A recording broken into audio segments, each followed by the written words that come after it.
Jadi misal saya lagi pegang saham anggaplah saham bawang gitu, saham bawang ya, BWNG gitu, bawang.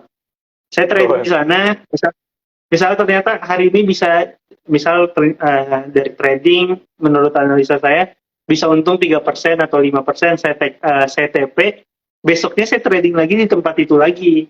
Sampai ngerti polanya biar kalaupun nantinya untung, bisa untung terus. Kalaupun ternyata rugi, ya udah cari saham lain yang mungkin secara pola jauh lebih kita mengerti gitu. Iya, betul Mas. Karena kan investasi itu pakai uang dingin ya sebaiknya. Ya meskipun uang dingin kalau hilang tuh ya sakit juga gitu kan, benar. Betul. Mas, ini ada yang jawab nih Mas. Apa tuh? Ada yang nggak jawab, ada yang nanya nih Mas.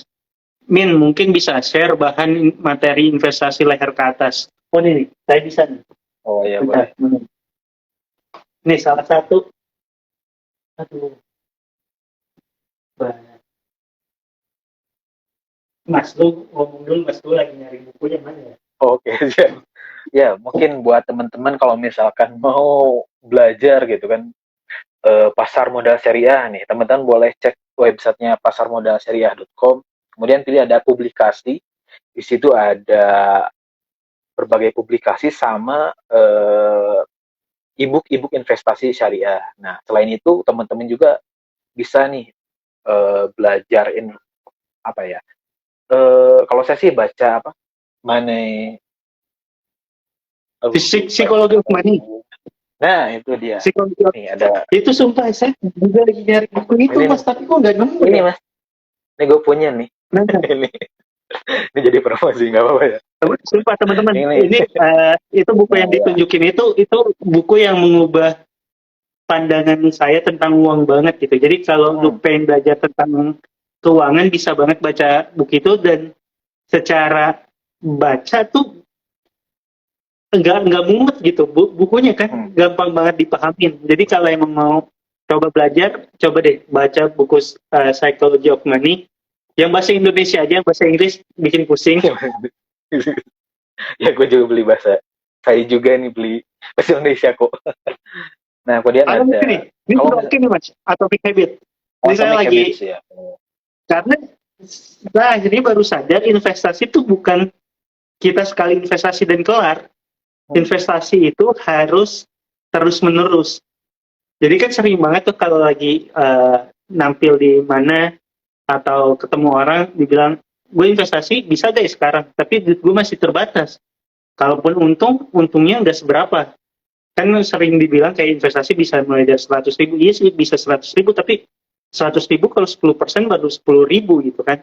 Iya, benar. Nah, yang banyak teman-teman lupa atau orang lupa itu, ya nggak apa-apa kita mulai dari 100.000, karena kan hidup nanti masih berjalan ya. Moga-moga aja kita punya keuangan yang jauh lebih baik dibanding sekarang. Tapi karena sekarang udah mulai, jadi pas nanti uangnya lebih banyak tuh habitnya udah kebentuk gitu. Iya, betul. Karena emang banyak orang yang pengen tiba-tiba instan, kayak secara instan dari investasi sih. Ya, mungkin kayak misalnya modal 1 juta bisa jadi 1 M, bisa. Cuma kalau misalnya dari segi waktu, ya mungkin perlu berapa ratus tahun gitu kan. Nah, kayak Bisa, gitu. Sebenarnya kalau nih 1 juta jadi 1 M tuh gini caranya nih, 1 jutanya lo nggak boleh Mas, ini saya baru sadar ini akunnya cukup bonafit ya, pasar modal syariah. Tadi saya pengen ngomong sesuatu yang enggak. Oke, skip dulu berarti kalau gitu. Nih Bang, kira-kira investasi untuk pemula yang aman di mana? Yang paling aman bisa banget di sukuk. Sukuk itu utang negara, yang boleh jelasin ulang nggak tuh Mas? Tadi yang mungkin Daya Mangintir nggak sempat dengar waktu Mas Sofian jelasin soal sukuk. Oke. Jadi kalau misalkan untuk investasi untuk pemula sebaiknya investasi di mana? Sebenarnya ada banyak ya profil. Sebenarnya kita harus tahu profil risiko dulu. Mungkin kalau misalnya konservatif bisa kalau saran saya di reksadana syariah dulu. Pertama karena apa? Karena murah, iya. Karena murah. Startnya bisa yang pasar reksadana syariah pasar uang tuh startnya 10.000 dah. jadi investor gitu, modal 10.000 kayak gitu. Terus kemudian nah reksadana itu kan iya reksadana kalau bisa pilih misalnya reksadana syariah pasar uang sama reksadana syariah pendapatan tetap itu kan masih risikonya masih kecil gitu. Yang penting kita tahu mekanismenya dulu deh, jangan berharap untung gede dulu gitu. Karena kita kalau misalnya udah oke nih, baru kita belajar nih reksadana syariah saham, kemudian boleh terjun ke saham. Tapi kalau terjun ke saham juga langsung nggak apa-apa sih. Cuma yang penting sahamnya syariah dulu, kemudian buat yang preferensi syariah ya, sahamnya syariah, kemudian ya jangan modal langsung 1 M gitu. Ya modal kecil dulu, rasain dulu. Ini kalau minus feel-nya gimana nih kayak gitu. Jadi Nah, kan jadi kita ini learning by doing. buat Ya kita Mas sambil Daya yang belajar. tadi nanya, kalau disaraninya kalau mau mulai investasi bisa dari uang kecil dulu ya Mas, biar kita Ya. tahu mekanismenya, ngerasain gimana uang kita naik turunnya, sampai akhirnya nanti udah sedikit jauh lebih paham dibanding sebelumnya, baru dananya dibuat lebih besar dibanding sebelumnya gitu ya Mas. Kalau emang Ya. dananya tersedia gitu. Dan Ya. ingat jangan pakai uang utang tuh, karena banyak kasusnya mulai investasi tapi pakai uang utang, yang ada malah investasinya nyangkut di sininya, Iya. utangnya berbunga. Iya. Kemudian kan dana dingin harus pakai dana dingin. Kadang misalnya mahasiswa nih yang masih wah nih masih jiwanya risk taker gitu kan, pakai uang semesteran, pakai investasi. Nah itu saya dengar beberapa case kayak gitu. Parah Oh iya, juga itu sih. baru Mas, baru ini Hmm. rame tahu di sosmed yang trading pakai uang semesteran. Oh iya, ada ya. Oke. Ada Nah, kasus itu, bener tuh, sebaiknya. kasus itu beneran ada. Oke ya, sebaiknya pokoknya dana dingin deh. Kalau misalkan ya terus dana dingin terus ya modal kecil dulu. Yang penting tahu mekanismenya kayak gimana. Oke. Nah ini ada pertanyaan. Nah tadi pokoknya pakai modal kecil biar Hmm. kita tahu mekanismenya. Kalau nanti ternyata udah paham, bisa modalnya dibesarin. Hmm. Secara produk, Iya, disaraninya cari yang produk lebih aman dulu, bisa kayak reksadana syariah gitu ya Mas. iya. Karena dilihat kayak tahun kemarin lah, orang-orang tuh kan dikit-dikit arah gitu kan. Nah jadi berharapnya tuh udah profitnya udah tinggi gitu, jangan jangka pendek. Padahal kalau lihat investor-investor yang udah oke tuh mereka ya kayak Warren Buffett itu kan 20% per tahun gitu kan istilahnya. Ini yang apa yang suka pengen dikit-dikit arah, nah jadi kitanya kayak kebawa serakah gitu, dikit-dikit aduh ini ada saham yang potensi naik lagi rame nih, kalau gua gak beli ini sayang gitu, duit apa gak dapat untung gitu. Oh ya terus ada Mas satu lagi Sofian, ini produk. Hmm. ada pertanyaan lagi nih Mas. Dari Mas Dayah lagi. Ini Mas atau Mbak sih? Pokoknya dari Dayah Manginter ini. Dia bilang, maaf banget dia masih dangkal bahas soal investasi. Kira-kira kalau mau investasi di Sukuk atau reksadana itu caranya gimana? Ada websitenya atau kayak gimana Mas? Nah boleh Oh dijelasin ya. mekanisme dari awalnya gak Mas?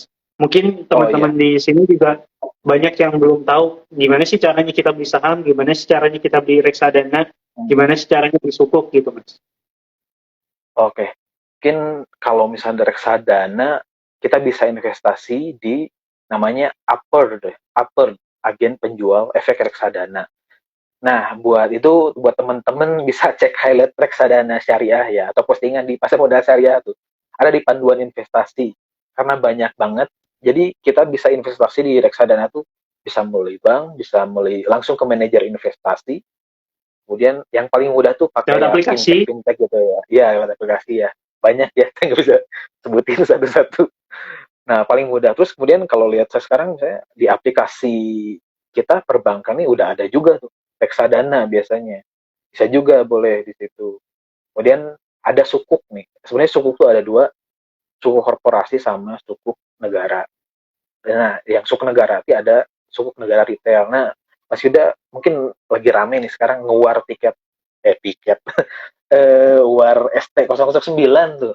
Iya, ST09. Nah, itu. Nah, itu salah satu produk investasi yang diterbitin oleh negara.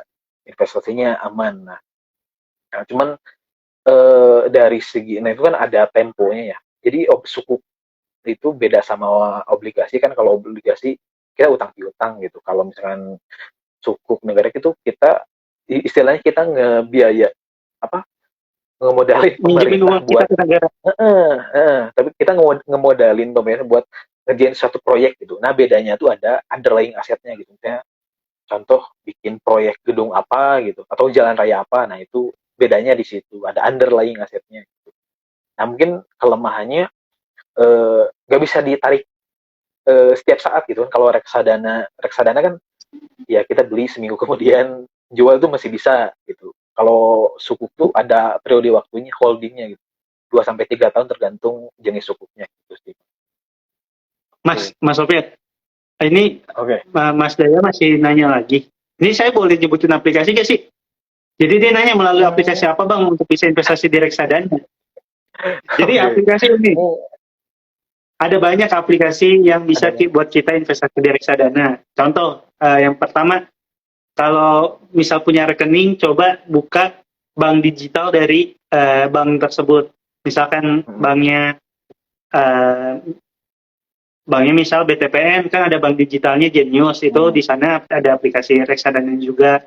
Banknya OCBC ada One Mobile, jadi bisa tuh buka rekening dari bank digital. Yang kedua bisa aplikasi penjual reksadana. Aplikasi penjual reksadana ada apa aja sih? Ada banyak. Contohnya misal Bibit, Bareksa, Investory gitu ya Mas. Ada banyak lah aplikasi-aplikasi itu. Nah kalau kita udah punya aplikasinya, kita daftar nama kita, foto KTP dan lain sebagainya, sampai akhirnya nanti dibuatin SID. SID apa Mas? Kalau nggak salah kepanjangannya Mas? Single Identification. Single Investor Identification.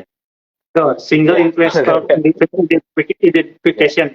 Jadi kita dibikinin apa nih bank yang bank buat kita berinvestasi gitu. Kalau nanti kita udah punya itu, kita transfer duit kita ke rekening yang untuk investasinya, habis itu baru kita bisa belanjain. Jadi prosesnya tuh nggak bisa tiba-tiba sekarang mau investasi, sekarang langsung beli, tapi harus daftar dulu. Karena apa? Karena kan investasinya aman dan terpercaya ya. Yang invest juga harus mendaftarkan dirinya secara benar gitu. Jadi itu semoga menjawab. Oke. Nah, balik lagi mungkin kita sharing-sharing lagi nih Mas. Atau masih ada pertanyaan lagi? Mana ada pertanyaan lagi ya? Teman-teman ada yang mau nanya langsung ke question box aja ya? Atau langsung komen di sini juga nggak apa-apa, nanti kita bacain. Oke. Mungkin sambil nunggu nih. Mas, ini ada yang nanya Mas. Oh iya. Pasar modal syariah tuh sering bikin sekolah pasar modal online nggak? Oh, kalau misalnya sekolah pasar modal syariah, ada sekolah SPMS, sekolah pasar modal syariah. Nah, itu tuh teman-teman bisa dicek di link bio profil pasar modal syariah ya. Nanti ada SPM. Nah, nanti teman-teman bisa ikuti jadwalnya ada di situ. Itu yang ngadain Bursa Efek, biasanya sama sekuritas atau manajer investasi kalau yang reksadana gitu.